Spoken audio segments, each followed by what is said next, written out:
Welcome to the Leafy Podcast, helping real estate investors and entrepreneurs grow.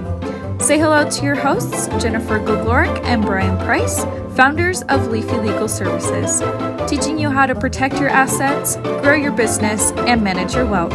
Let's start the show.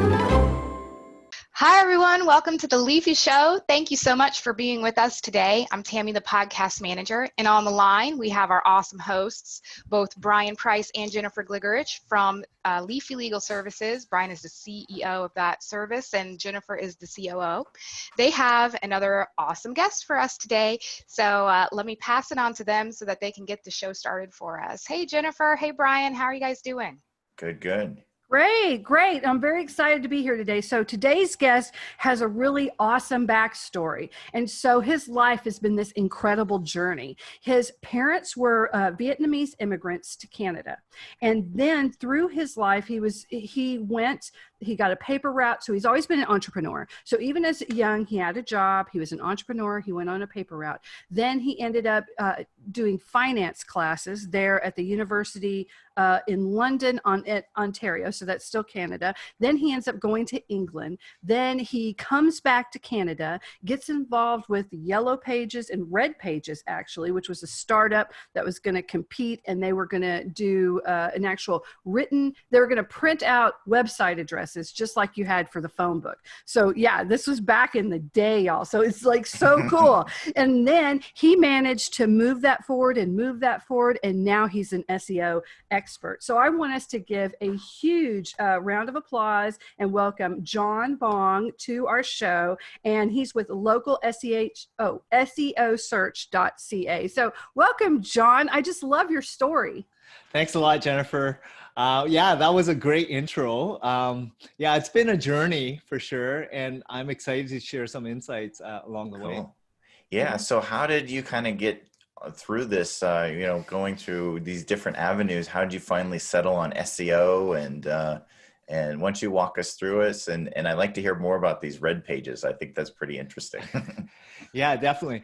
So 7 years ago, I started this agency, Local SEO Search. I had no clue about anything technical. So I'm not an SEO background expert by any means. I started my career actually in sales, in advertising sales. And I studied business finance, so it was kind of different, but in order for me to get a real job, that was my first job, and I stuck with it.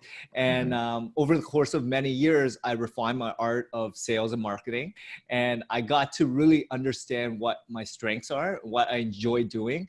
And at Yellow Pages, where I was there for 5 years, the relationships is what really connected me with local business owners, and really wanting to help them grow and stand out because they were genuinely interested in the community, right? Like real people supporting real community leaders, right? Like community people.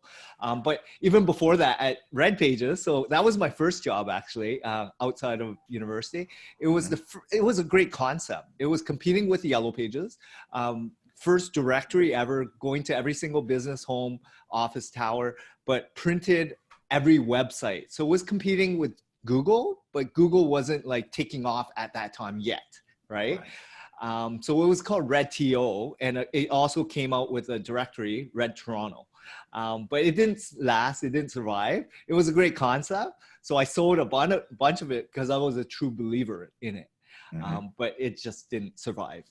I think it's an absolute scream that you are in finance and then you went into finance in school, but you end up in sales and you're like a total salesy kind of, hey, let's talk. Because usually finance people are like, hey, let's not talk so I can like do this right here with these numbers that I love. And you're like completely opposite of that. So I always love it when the journey switches and changes. And that relationships are so important. And it is weird when we look back that there was a day before Google, that you had these books and everything like that. I have a house that's over 100 years old, and my son, it still has stuff in it from the lady who had owned it her entire life. She was like literally in her 90s when I bought the house. I think it's always been like their house, and we found the old rotary phones. And I was like, show me how you would make a call. when we found him. And he was like, I had no idea, like, whatsoever. And then he was like, so you had to do that for every single number? And I was like, yeah. And if you got the wrong number, you had to start all over again. He was like, wow. It was just fascinating to him. So it was really cool. So tell me a little bit about how you went from the Yellow Pages. You're doing all this relationship marketing and relationship sales, because people, the biggest part if you're in advertising sales is not just to sell one ad. You want the people to constantly, be re-upping their subscriptions. And that's part of your compensation with many advertising sales. It's why some advertising sales reps make really good money. They're good at keeping their people, they're always checking in with them, So tell us a little bit how you went from that and where you're at now. Yeah, so at Yellow Pages, so I was there for 5 years, and relationship sales was more of a, I don't know, like I was genuine. I was really like just authentic and raw. So I always had this story, and where I was just letting people in on like my journey, right? Like what I grew up doing, how I discovered like traveling. Like I had an exchange experience, like going to school in London, England for a year. Yeah. That was amazing. For me, it really opened up a lot of opportunity for me to see what's bigger and greater than just my local community of working in a small suburb of Toronto, right? And that's where I grew up. So for me, it was more about like just connecting with people and letting them in. And yes, I was able to not just renew people, but upsell. And then of course, it was all about listening to them, asking them the right questions and finding out what their true needs and desires were, right? Because ultimately a lot of people were frustrated. They were spending more money than ever, but not getting the same sort of return they used to get 10, 15, 20 years ago. And when I hear that all the time, I'm like, so what is going on? Where are people shopping? How are they pivoting? Like, what is the user behavior, right? And as you know, the internet started to take off. Google started becoming more present. Email started to be the main mode of communication, no longer fax machines, no longer telephones, text messaging, like all these new innovative stuff that you hear today, like social media and content, video content, audio, all that is all new within the last 10 years, right? But before that, it was still traditional media, which was newspapers, flyers, magazines, trade shows, billboards, radio, television, right? But today it's now podcasts, YouTube videos, there's Instagram, Twitter, Facebook, you name it, right? Like there's so many other new initiatives that technology has allowed users to change their behavior and be in control in a different platform, a different way, at their convenience, right? So it's just different, but there's still a lot of people consuming information. And you have to understand the user's behavior to then gravitate on what is important for business owners. And that's where I shifted, because a lot of people were just frustrated spending so much money and didn't see a good return. It is very frustrating because it's changed so quickly. It was like 100 years ago, it was still, well, we have this directory in local and you go to this guy and he puts up a little sign, and that's how it was for like ever. And when I say forever, generations. And just in our lifetime, it's been, going from paper to then television. And now you have radio, now you have internet. Now the internet's completely changed and you have this. It is like weariness to have to, it seems like every other year there is some new hotness, and what you did 6 months ago isn't the same. And I think that there's a lot of business owners, but also people too, are frustrated. Where do I go to get really what I need? And no, now I've got to learn a new app. It's just crazy. So it's amazing that you're on the edge of that. How do you not get tech weary? I mean, there's a lot that's in your head. Do you just dump it out as you are constantly knowing new stuff? Yeah, so I specialize now just on SEO because it's already fairly complex. Digital advertising comprises of email, social, content creation in various forms, and then understanding like what these different apps and software and technology can actually do for a business, right? Like to either scale and understand the process and efficiencies of it. So you have to really just focus on what you do best. And I continue doing that, which is building relationships, meaningful ones with business owners that I'm trying to help them grow and build a digital presence, right? And what we do is focus just on SEO because I feel it being very similar to what Yellow Pages provided, which is the organic, natural listings on Google where the businesses are not pushing stuff at you, right? That's advertising, you know, trying to disrupt that user behavior to get someone to either click or call you at that given moment with a creative ad, right? But when you're appearing organically or naturally, someone else is seeking you out. So you're pulling people in and they're in control. And that's what Yellow Pages provide. So that was more directive advertising versus creative advertising. And that's why I feel SEO is still the dominant player for that same sort of medium that people used to spend a lot of money in Yellow Pages with. That's an interesting way of putting it. Cause I mean, it is kind of like the new Yellow Pages but you have to kind of put yourself out there and find different ways of attracting people. It's not like in one book. So how are you helping people to get in front of more people to get to those folks that are searching for you?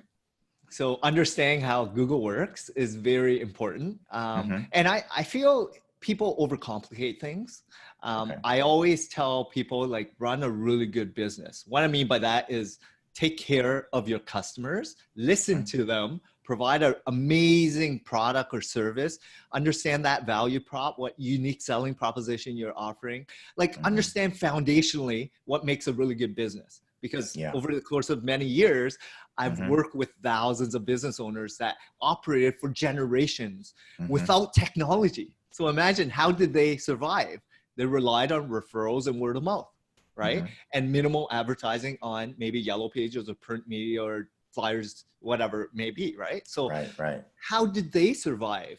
And what has differed, right? Like the challenge is there's a lot going on today. Technology has advanced so quickly in the last 5 or 10 years that people are bombarded with this new app, this new software, this new social media feed, and they're looking for quick solutions, fast ways to expedite, to make that $100,000 in a week because they saw an ad there, right? And they forget that, well, maybe 1 in a million person actually receive that benefit. Everyone else is going to lose a lot of money and get stressed and frustrated. So why not you do what everyone else used to do, which is grind it out, understand how to run a business, and focus on the foundations, right? So that's what I always boil things down to. Like SEO can really help advance a business once they already know how to take care of the customer and run a good business. But we cannot help someone that doesn't even know how to run a business because their reputation's on the line. There's a lot of other foundational things that are missing. Yeah, well, that's kind of what we do. We do the foundational things on the back end structure so that they don't tank themselves before they even get started. Because everybody wants the sales to come in, but there's a lot of other things you have to put in place in order for that to happen. So I get that. And I want to ask you a question. You know, we're all heavy Google, but right now, you know, like as the time we're taping this, Google and Facebook and Amazon are all in this like antitrust. People are wanting to break them up. I mean, you know, Google is the Yellow Pages, but it is the everything. It's like the news source. It's like the thing. So do you think now, like, are you already building your plan for what if they break it up? Like, what if they actually split up Google and now people have other products that they can do? You know, there's Brave, there's DuckDuckGo, there's all these other search engines. You know, Yahoo used to be the search engine. But now I think Yahoo, doesn't that piggyback off of Google now? So yeah, they're all like together. But do you have a plan? Like, how do you think it's going to go now that there is so much heat on these mega monopolies, which, you know, in my opinion, they all need to be broken up, but you know, that's just my opinion, but yeah. So like every generation, always look at where people, the users, are going to gravitate towards. So understanding what channel or what purpose Facebook has, right? Like, who do they target and what's the sole purpose when you go to Facebook? What's the sole purpose when you go to LinkedIn or Twitter, right? Understanding that mode of communication and that platform and medium of choice. So think about Zoom and Eventbrite and all those online platforms where you can now do presentations. Since the pandemic, it's really been elevated where people are now spending more time in front of a computer pitching and doing a lot more conferences that way.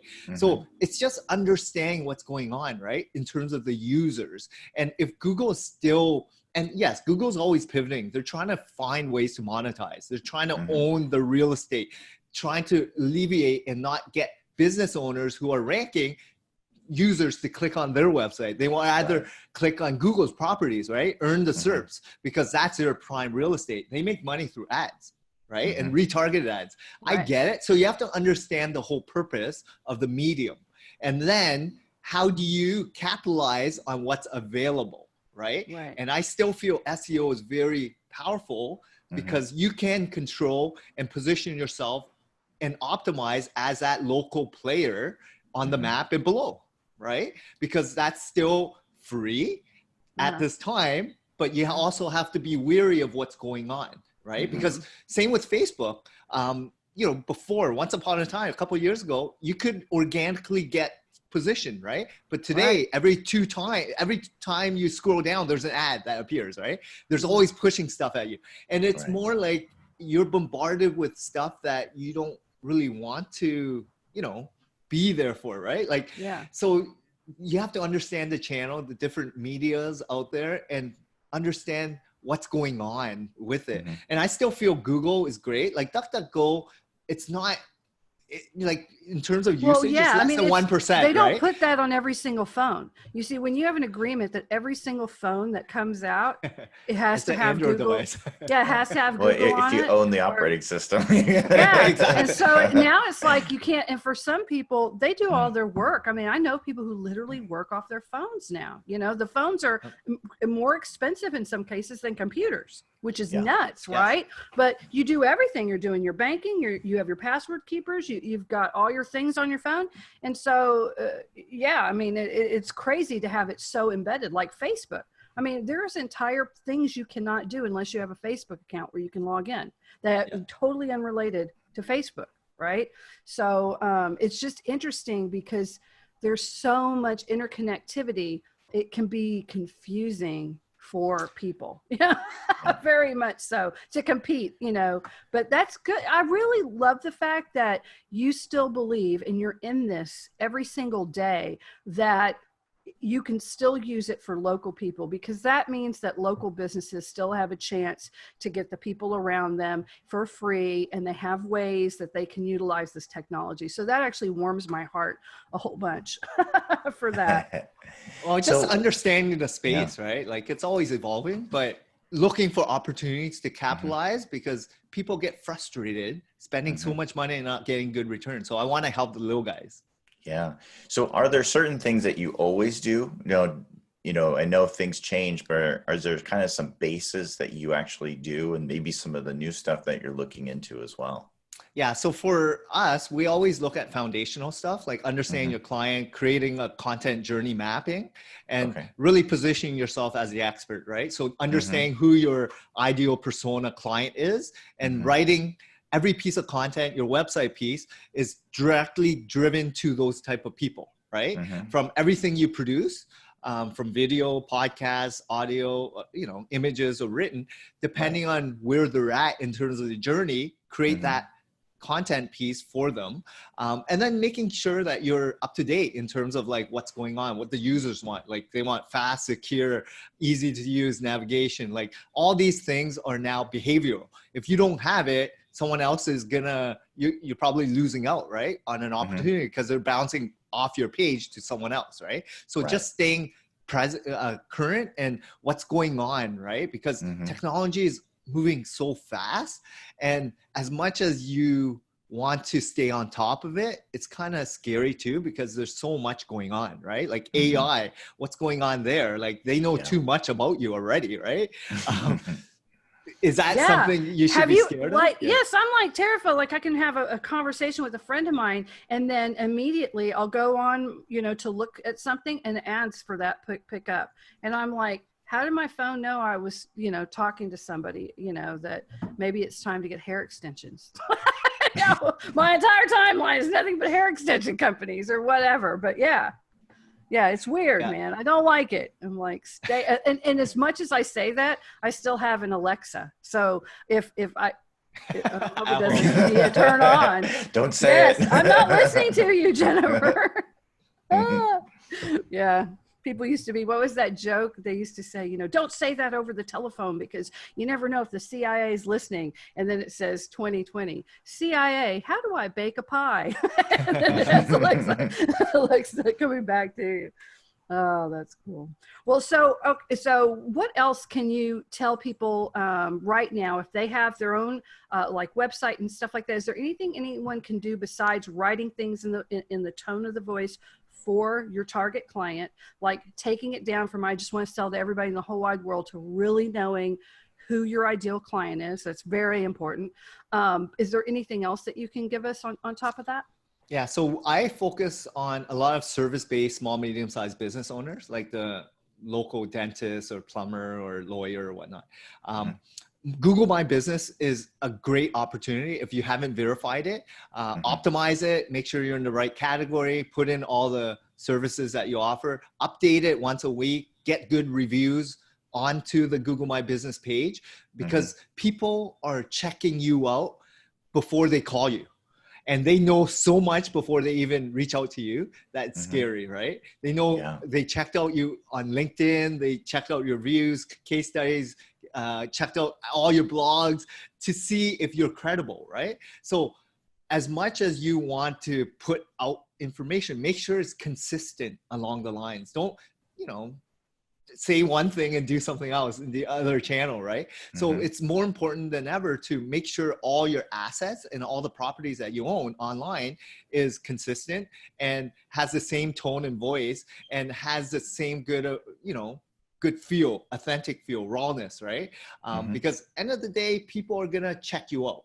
And if you actually have a really good local thing. So I had a marketing company and I used to help people do this. And there was an assisted living facility here in our town, and they did not go out and grab what you say their property. So when he says that, for anyone who doesn't know what that means, it means like go to your Yelp and claim your business. Claim your business on Google. There's actually a little thing when you put it up, is this your business? You want to claim it because somebody else can claim it. So they had a Facebook page that actually wasn't theirs. It was a well-meaning former staff. And so nothing had been updated on it. And there were some like comments that weren't that great, but their Google business showed, had a set of pictures, the first pictures that came up, that had, someone had made a, God, it's disgusting, but they had messed their bed. That's all I'm going to say of that. And it was very graphic. And that is the picture that came up for it. Now, this is one of the cleanest, nicest facilities. And that picture wasn't even of their facility because the flooring they didn't have that flooring anywhere in any of their rooms.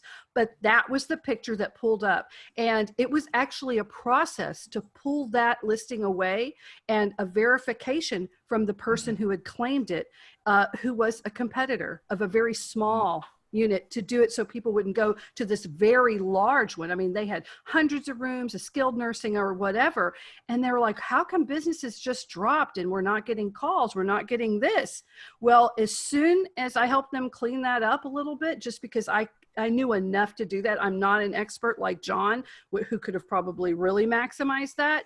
All of a sudden the phone started ringing and they started getting more residents again, because that false information wasn't out there. So you do want to do that, not just for SEO, but also to protect the name and good reputation of your business. So add that to that. Yeah.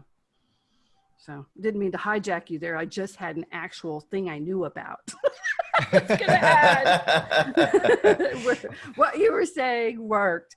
Well, we've been talking to John Vuong. Am I saying that correctly? I should have asked. Vuong. Okay, great. And he's with localseosearch.ca because he's Canadian, right? So localseosearch.ca. And we're almost getting close to the end. So Brian, did you have any some questions still? Yeah. Well, I think that I noticed on your site you have a free site audit. So why don't you tell us about what that includes and how people can get and get their site audited and how you can help. Yeah, so what we've been trying to do is give and help as many small, medium-sized businesses as possible. So usually with that, someone inputs their website. Usually it's a real business, someone that's been in business for a while that is frustrated and needs some more of a digital presence, right? Because we need to benchmark you. We need to figure out how we can help. And so we kind of do a consult, a phone conversation first to see where you're at, what you've done, and kind of analyze how we can help, right? Yeah. Because not only do we bring an SEO background and consult, we actually go in a little bit deeper because of our business experience. Myself, yes, I have 10 plus years in sales and marketing, working with thousands of businesses, but my VP of sales have worked with over, a couple thousand clients as well, but he was at Yellow Pages for 35 years. So his experience, his insights in how to run a good business is invaluable for a lot of business owners that are just starting, right? So we try to just help as much as possible. And that's what differentiates us from a lot of other competitors. Cool. Yeah, experience like that is really invaluable, especially when you guys have seen it all. And really, the best advertising is a good business. You do what you say you're going to do and you make people happy and they tell their friends. And I know there's the old adage, well, if they're unhappy, they'll tell everybody. If they're happy, they're not going to say a word. But that's just being bitter. That's actually not true. People do talk about good experiences and they do recommend. And even on Facebook, you have here in Galveston, we have this Galveston, it's called Galveston Gossip or something like that. There's like 60,000 people on it. And people gossip and they talk and they take pictures of things and they even give shout outs, but they also ask questions. Hey guys, who do you know who can fix this? Or who's your landscaper? My guy's not doing it anymore. I see that a lot and people refer to that all the time. And that's just my little town. So, there's just running a good business and being good. People will talk. They will talk and send you stuff.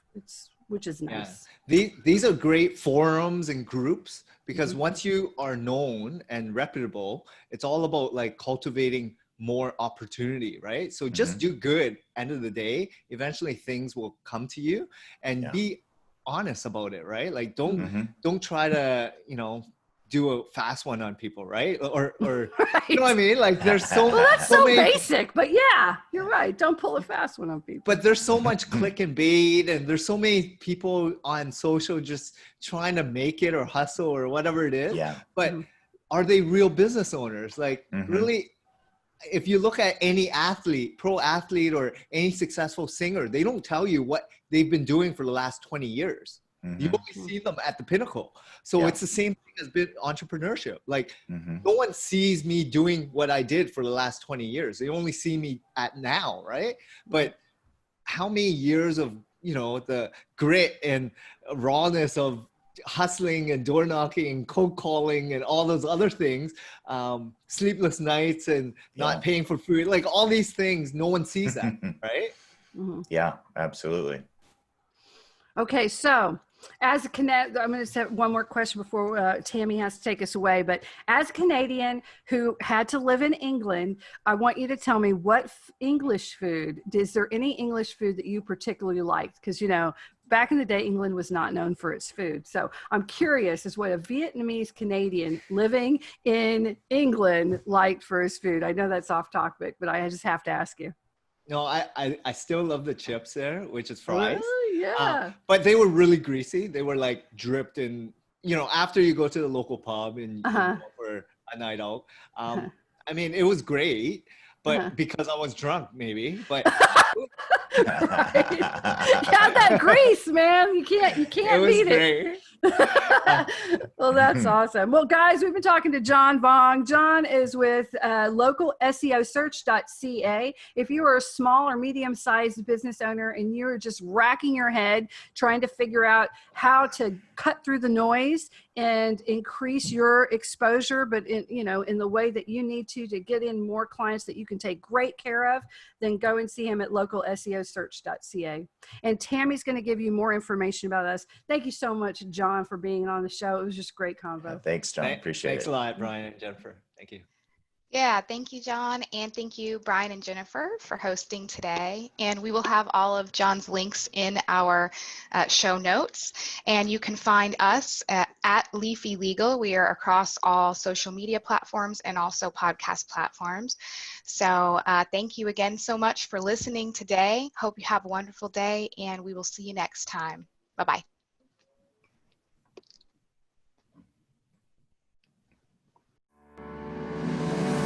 Attention real estate investors and entrepreneurs. Did you know that real estate investors are a primary target for lawsuits? According to the National Survey of the Court data, 25% of Americans risk being sued in their lifetime. However, if you are a real estate investor, you have a 95% chance of being sued in the next 20 years. Leafy Legal Services helps you protect your assets and strategically grow your business and wealth. Leafy Legal Services are experts at the Series LLC and Delaware Statutory Trust, two of the newest and most ideal legal structures for real estate investors. Leafy Legal Services have the most personalized and affordable solutions for setting up LLCs. Property owners are always at risk when it comes to their assets. Anonymity is so important. If you own just a rental house and you own your home, you have to protect yourself and your properties from any potential legal issues. Leafy Legal Services have the right solutions to make sure you are happy and feel secure.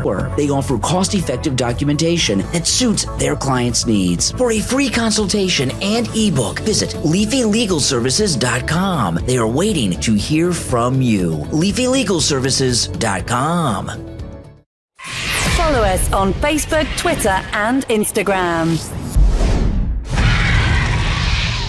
Don't wait. Take action now. LeafyLegalServices.com. Protect your assets, grow your business, and manage your wealth.